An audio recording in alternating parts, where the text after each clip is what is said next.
ball program. We're going to have a football team that's focused on discipline, on structure, on making sure that we can be innovative in our approach schematically, but also we have a football team that understands the importance of the knowledge that they have. Because most people talk about playing fast, and we're going to do that. But if you don't play smart, man, you can play fast going in the wrong direction and you're going backwards. Man, turn this We're going to have a team that understands that our knowledge will be our greatest talent. Let him cook, Trey. And then we're going to play fast because the confidence of who we are, what we do, how we train, and the unbelievable skill that we're going to recruit here to be able to showcase these great players and individuals. We're going to have a football team that plays physical. Toughness is going to be displayed every single day. Who does he think he is, Matthew? Not only physically, but mentally. You're going to see toughness displayed in special teams. I believe that is the backbone of your program. People can talk about offense and defense, but if you want to see a team that has tremendous culture, tremendous passion, tremendous belief in each other, watch them on special teams. I was fortunate that kill it, please. They really used their head on special teams. Anyway, special teams. Anyway, yeah, if you guys didn't figure it out, Florida State has lost 21-11 to a very bad NC State team that played a very bad game at home. In a game that I've seen a lot of football. And we all talk about momentum and the football gods. Well, brother, if the football gods have ever been hinted at, tonight they were sending you a resounding message with those 2 punts in a row. There may be time for a change at Florida State. We'll get into all of that stuff. However, 21-11. I do not think that NC State played a great game. They beat you. I do not think that their head coach made a lot of great decisions. They beat you. Your offense does not travel on the road because NC State's defense is not great, and their offense didn't play that great either. It was a pretty, honestly, number one, a boring game for most of it until things got really wacky and weird. And for a program on the brink, for these 2 games to have such outsized importance,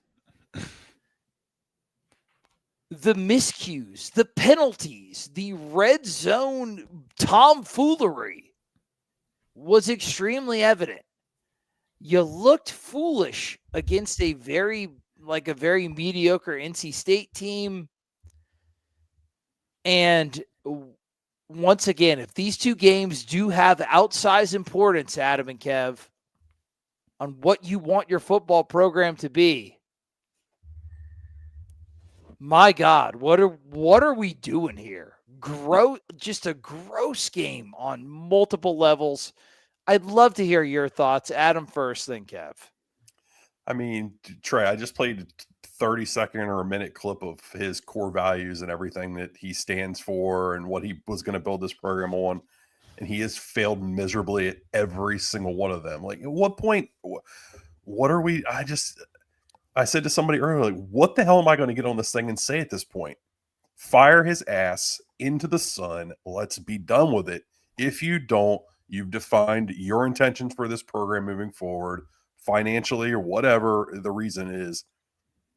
You can't keep doing this. That I've been involved with football for over 30 years now as a player and as a coach, as an athletic director. I have never in my life seen some shit like that before. That ball bouncing off that freaking kid's head and back to the punter. If you could make a freaking poster of the Mike Norvell era, that would literally be it. That is a snapshot of this freaking guy's career at Florida State. Like, holy shit, what are we doing? But, I mean... At least they didn't immediately turn around and muff another punt. But, I mean, the administration's telling you that they don't want to fire him. They don't want to do it. But I just don't know how, at this point, The universe is like forcing you to at this Yeah, point. they really are. They really are. It's a confluence of forces that I had never seen back to back to back to back. And do you care? Do you care what you have on the field? Do you care about the product? We've run it to its endpoint, guys. We've run it to its endpoint weeks ago, but we've really run it now. Kev, like when you watch this game, and I do think that NC State did not play a very good game against you and still won in a game that is pivotal for your own employment. Did we find hold on. Did we find Mike Norvell? Mike Norvell's burner? Is Leroy Jenkins Mike Norvell's burner? Leroy Jenkins. He's coming in. Going at it. Leroy Jenkins, are you Mike Norvell's burner? No, he's Leroy Jenkins. It's a suicide mission. He's trying to get banned. Leroy Mike Alford, is that Jenkins. you? Are you in here? You Good. sneaky son of a bitch. Once again, a sparkling comment. Anyway, Kev, what do you think about what you saw tonight? And because we're in the middle of a super serious, super thorough evaluation period, do we need any more evaluation? Dude, I don't know. We were watching this game, and just like the last, I don't know, 2 years, your temptation is to be like, all right, X player sucks. I can't believe X player sucks. I can't believe the kicker missed that kick. I can't believe Tommy did that on third down. I can't believe they fumbled out here. I can't believe they muffed this punt. I can't believe they did X stupid thing. And at a certain point, when so many different players under the same head coach, under the same circumstances, high pressure situations, on away games specifically, make the same stupid mistakes over and over. I mean, it's Mike. It's Mike. It's Mike. I don't know what he's doing. I don't know how he's doing it. It's actually incredible how bad of a head coach he is right now. Like, he's so bad of a head coach, he's actively making his players worse. I think your record would be better right now if you had fired him in October and just let Odell make the pregame speeches, because whatever's happening, whatever this chest bump thing is, whatever's going on isn't working and is making his players worse, is making them head cases, is making them make stupid decisions in stupid moments, and they're losing stupid football games. This team isn't a bad football team purely on paper, but they are a bad football team, and it's because they're all head cases. And there's one commonality there. These losing plays have become airborne, and they have metastasized in the DNA of Florida State football. If there is a way, no matter how spectacular, how stupid, for Florida State football to lose a very winnable game, by God, shout out to Jim Ross, they will do it. And man, this game was the epitome of that. It is, Adam, you've coached teams. We've all seen when messages fall flat, but this is almost, it's hard to verbalize because the culture is a losing culture. It's like destructive. The mindset that the players take on from the head coach is actively working against them. And you can see like things that seem out of the ordinary for a team to lose games in Division I P5 college football, Florida State does regularly. Like what the hell is going on here from like a culture standpoint, man? Like these guys, they play the football games like losers. I don't know, man. I don't think the culture's an issue, if I'm being completely honest. I think, I mean, the guys still seem to show up. I mean, we've watched them play hard the last couple of weeks. It just, you don't have a lot of talent because you haven't recruited very well, and you had to go out and rebuild your offensive line, spend all your money at certain places, and then you made bad choices along the defensive side of the ball. People are then a question to you then. Like that's fair. Why do they seem to actually play worse in their capabilities when the stakes are higher? because I feel like That's not a culture thing? no, I don't think it is. I feel like is. They take on the personality. Teams always take on the personality of their coach, right? Right. And that's said often, and it's true. You just see how tense he is all the time. How he's never loose. Like he is always just so freaking uptight and wound tight.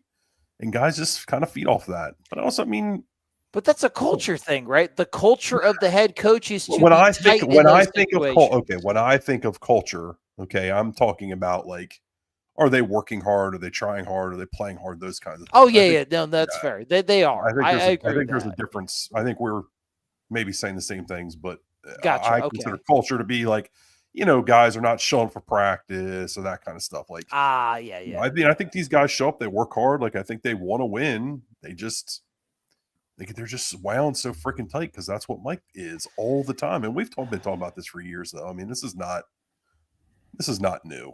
No. But he at this point, I mean, he's a detriment to the program. This is all anybody talks about anymore. It's just time to move on. It's time to move on. There's no future here for that man. The tight butthole gene has become airborne, and it's become ingested by the entire team. Kev, what do you think? It's just so hard to verbalize. I think that's where we are as a fan base, where we are as a media base, where it's like, what you're seeing. You're seeing a team that has played, now 11 games, that has outgained opponents in yards per play, EPA per play, whatever statistic you want to put out there, in 10 out of those 11 games. I think Pitt is the only team that kind of outgained you. Yeah. And yet you're sitting here at 5-6. And it's because this team consistently makes errors at the wrong times. They consistently do things at the worst times. They make big mistakes. They get in the red zone and then have 3 straight penalties. They get to the red zone. They throw a pick. They get the ball back they're about to get the ball back with 2 minutes left, and they muff 2 punts in a row. Like, how do you analyze that as an analyst? Because we look at this team, usually in a season, there's going to be 1 or 2 of those games where that happens and you fall on the wrong side and you end up with 1 or 2 losses you're not supposed to. But six losses where you're outgaining, out talenting the other team, literally sitting there putting together a better football team and having more yards per play, being more efficient on a per play basis, and you lose 6 of those games because of mistakes. That's wild. That is just a wild amount of mistakes. And it's hard to put into words why that's happening or how that's happening. We can grasp for, I want to put it on Mike Norvell because honestly, that's what I feel is the case. But we don't know. We don't know how this team, like, is it just luck that this team is the least lucky team in the world, and they're just, all of this stuff is happening and it's all falling on them on the same time? Or is there a real reason behind why these unfortunate things befall this team every week? And it's just baffling how you can sit here, and we're football guys. We're guys that watch film. I can sit here and say there's nothing really wrong with how they game plan or scheme or even like. No, the process is fairly sound. Like. Yeah. I mean, 6.2 yards per play versus 4.07. That wins you 90% of the games, 95% of games, and you lose by multiple scores. You were the better team all night. To be honest with you, Kev, and it's funny because we played that press conference. The answer may be in the special teams. If the special teams are the lifeblood of the culture, if they are what you hang your hat on, when you are executing at a higher level, outgaining the other opponent, and your special teams are that poor, there is something in your systemic approach that is not translating to wins on the field. It's just nothing. Like whether it's a general feeling of tightness, if it's a general feeling of like when the stakes are high, like this team is the opposite of gamers. When the stakes are high, they do not perform well. And that has been, it's so hard to find consistent like hallmarks or trademarks of this team's play, like year after year, right? Like it's a very inconsistent program under Mike Norvell. But for the 2025 Florida State Seminoles, one of the things that is consistent is when the stakes are high and you are playing from behind and you do need to make a big play to win the game, they don't make a lot of winning plays. And yeah, that's a great comment. The special teams have been bad. Yeah, they've been bad pretty much the entirety of the time, like minus Ryan Fitzgerald. When you could have, when you're turning the staff over to change the special teams coordinator and you chose to hang on to that. Right. Look, it's all just a mess. Culture, not culture. Like at this point, whatever. We're just waiting it out here at this point to find out whether Damari's fired or not, right? I mean, that's where we're at. Let's talk about, so do you want to talk about the game or do you want to talk about how this game should? Somebody said earlier they didn't get a chance to watch the game, so they asked if we So let's, that's a great point. Adam, in your words, how did the game go? It looked like NC State was going to try to force you to be efficient, moving the ball and not give up the deep play. They were obviously trying to take Deuce away and take the shot plays away. And I thought, generally speaking, they did a decent job of that. They were trying to force you to throw the ball underneath. They were trying to force Tommy to be patient and force you to run the ball and see if you couldn't go down and make a losing play. So they kind of bet on themselves to be able to score enough points and to be able to keep you out of the end zone, force you to kick field goals. So you went down, missed a field goal early. I thought you were outplaying them, at least yardage wise. They were not getting easy yards. I thought you were getting easy yards, and then Tommy throws a bad interception early. I thought he was kind of late throwing the ball back into the middle of the field, and it's kind of sailed on when he didn't set his feet. But NC State wasn't having a ton of success. I mean, I thought defensively you were playing okay. You were playing a light box. You were actually defending the pass decently. They were trying to run some crossers and some different stuff. I thought you were playing it pretty well. And then you just kind of crap down your leg. I mean, 2 missed field goals in the game, 2 muff punts in the game, giving them, obviously take 6 points off the table for you, and you give them 2 opportunities, and one of them turns into a touchdown. I thought you outplayed them the whole game, except for in the red zone. And they converted, you didn't, you missed field goals, and you turned the ball over more. Kev, what do you think about that? Do you have the same kind of opinion? I think it's pretty solid. Yeah, and North Carolina was able to hold on the football. They had a pretty solid game plan. And you kind of saw a little bit of what happened against Virginia in that drive where Virginia just handed the ball off like 8 times right up the middle, where I do think that there is some sense that you can go right at this defense when you need to move the chains and maintain a drive. I think that they're good for a couple yards each run, and maybe that's a tell. Maybe there's something there that we're not seeing. But there was a couple of drives where they were able to just hold onto the ball, run out the clock, really limit the length of the game, because I think they knew that the longer this game goes on, the less likely it is that these explosives that FSU is getting, these long drives they're getting, aren't going to result in points. And so FSU, again, it wasn't able to get NC State off the field, wasn't able to get the ball back in the hands of the offense. And when the offense did have the ball, they just didn't take advantage of the few opportunities that they had. And so, honestly, it's the same game we've watched a couple of times now. Ad nauseum, yeah. They play down to their opponent. They let their opponents do these things to them, hold on to the ball. They make mistakes. This happened against Pitt. This happened against Virginia. You then slowly you're unable to convert into touchdowns, and you just peter out of opportunities and the game ends. Have you guys noticed that when like not similar level ACC programs, but maybe like a tier below play Florida State, that they almost play FSU that they're the favorite?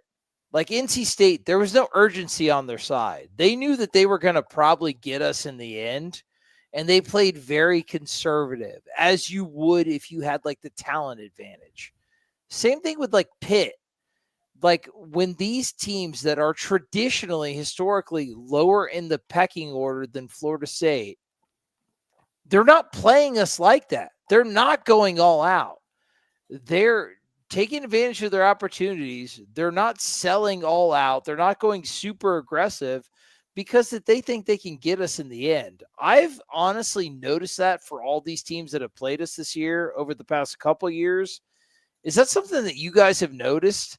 Like these lower level ACC teams are beating us, but it's not because they're going the ultra aggressive, ultra tempo, the traditional blueprint that you would see for like an upset.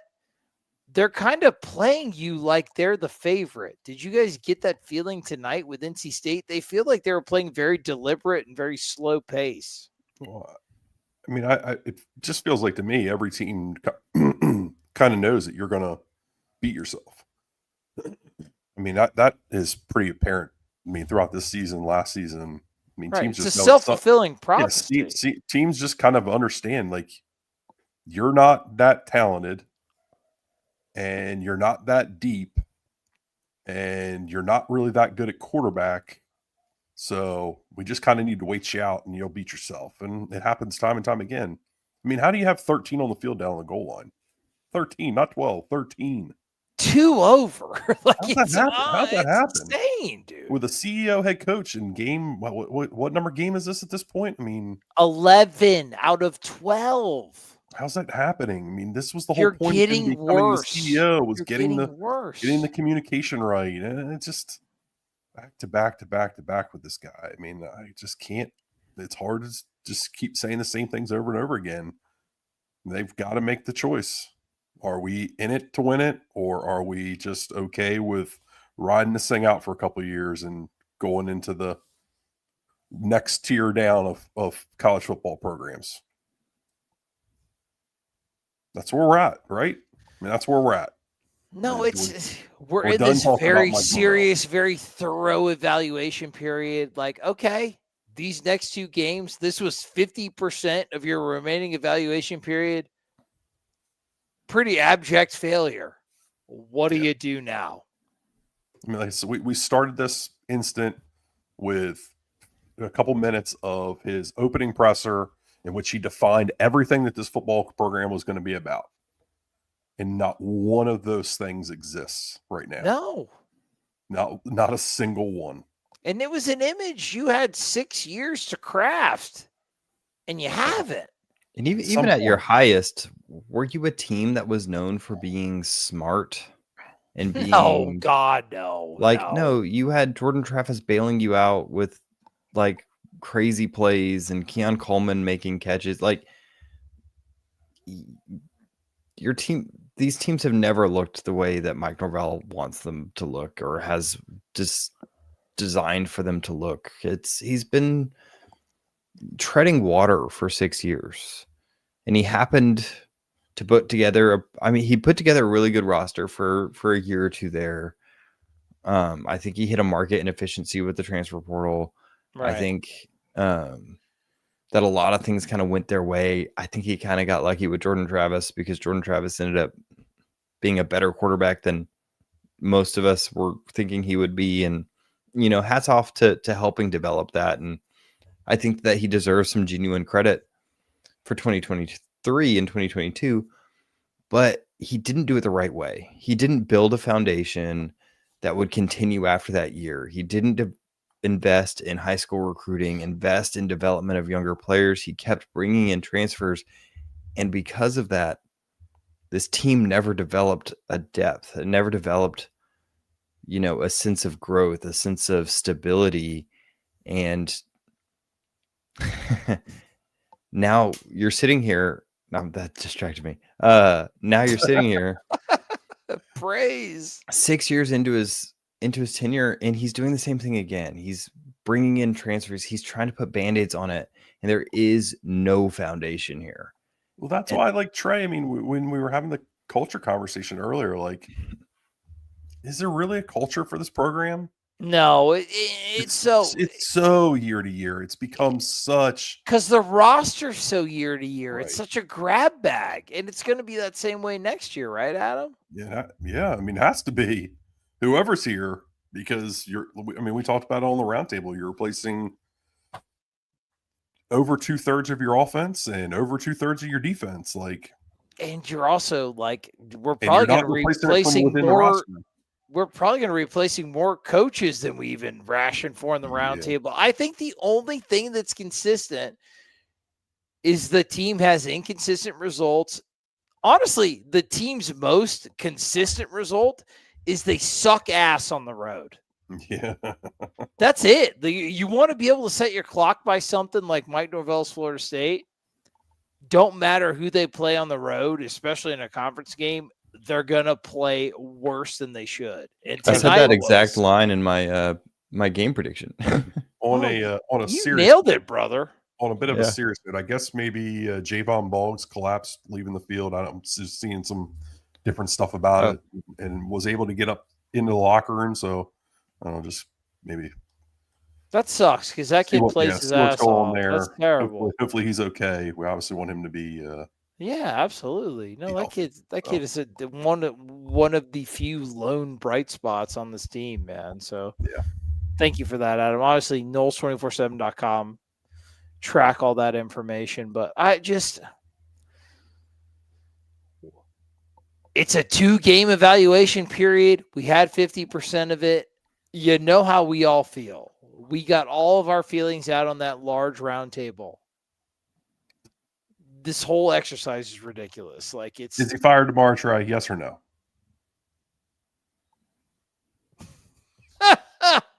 Your opinion. Come on. I'm putting you on the spot, big guy. Should he be at this point? No, not should he. Not should he. Is he fired tomorrow? Well, I gotta think, because is he fired tomorrow? If they didn't fire him after Stanford, like they have no standard, so I doubt it. I'm going to say yes. I'm also going to say yes. Because you had to hold out hope for this game. Like, if you won this game, no matter what happened with UF, you could kind of sell it. Now you can't. Yeah. You've seen him lay an egg, a big old fat shit on the road. This one's you got to expect him to lay another one against a UF team. This one's going to piss a lot of people off. This, in my mind, and it was a gross loss. It was a very this one boring. Was this worse than Stanford? Stanford's really bad. Stanford was really NC bad. State's a better team than Stanford, but with the stakes involved, the fact that you couldn't muster up a better effort from your offense against a very proven mediocre to bad NC State defense, like if you couldn't muster up an effort from your offense against that defense, you'll never muster up an effort from your offense on the road. So in ways, no, because Stanford's worse than NC State. But Adam, for me, man, if I know that these two games are for my job and that's the best I could get out of my guys on offense, yeah, I would actually say it is worse. Yeah, I don't know, man. This was ugly, and maybe it just feels worse because of how it all happened there at the end. And in actuality, it's not worse. But man, those last 4 minutes of that football game were about as ugly as I can recall. To me, it can't be worse because I expected this loss. I could not have told you that they were going to go to Stanford and lose that game. Like that game was that's fair. But I also predicted this loss, but I didn't predict FSU losing to a C- game from NC State. Like NC State didn't play a great game, and they still beat your ass. right? They Like it was a very, very, very mediocre game from them. this NC State team's not good either. I think they've lost their last 6 conference games by like 10 plus CJ points. Bill is not that good. No, you They saw are not a tonight. good football team. They're honestly not far from the level of Virginia Tech and Wake Forest, who you beat. You should be able to beat. You should be able to go in day out and beat the If you tar played out that of a game at team home, this you level. win that game by probably 28. Right. So why? That's it's got to be Mike Norvell. The guy around that can't win a damn football game on the road. You play half of them away. Like you gotta. Unless you're Miami. Miami, I guess, doesn't play away games, but everybody else has to play away games. It's usually half of your schedule. Either way, Get me out not of here. great. A gross evaluation point. If these two games are 50%, if he's going to stay, if he's going to go. I mean, Adam, if I had to pick, you got to let this guy go, because if you don't, like, this is the week to me with early signing day coming up. You either got to make the decision if he stays or if he goes. Early sign day is a wash, in my opinion, but you need to make a decision now. Lane's announcing in a week. If you wanted to even pretend to be in those sweepstakes, you gotta have a damn job open. And John all of the Summerall- teams, John- all the state teams have done the vote of confidence already. Yeah. John Summerall is a guy probably going to end up at Auburn, but like if you want to even attempt to get in the sweepstakes, you got to try. And I'm not saying that they are interested in these guys or not interested or whatever. Like, I don't know. But if you're going to want your hat in the ring, like the clock is ticking. Florida State admin. I don't know how it could be made any more clear to you. The divine intervention of the punt off the dome and the muffed back to back. It's time to make a fucking decision. Ooh, Keep the guy or let the guy go. It's not done. The evaluation period is over. It is done. I'm calling it for you. Stay or go, so that the decisions that can be made for the foundation of the program can need to be made. And I apologize for my language, but I cannot put a period, an exclamation point, and italicize it more than that. Make the decision. Whatever it is, stay or go. It's time to make it so that plans can be made. And if you guys have any plans to be made, go to Noles247.com, because there's a lot of fun talk on the forums right now. We love you. Adam, Kev, anything else besides the keep chopping that I want to throw up so badly? No, I mean, yeah. we'll be here. This is Never leave. this is our team. This is who we're covering, and hopefully the administration makes the right decision. I don't think it's an emotional decision at this point. I think it's a decision that has to be made, and hopefully we have something more interesting to talk about, because as long as Mike Norvell's here, the conversation is going to look the same. Hey, this team can move the football, but they can't score, and they make really stupid mistakes to lose football games. Mike Norvell's really good at losing football games. He's proven it over the past 6 years that he's really adept at losing to teams worse than him, something that he's very skilled at. And I think that that's a skill that would be better off not being in Tallahassee. Well said. Adam? Leroy Jenkins is our biggest fan.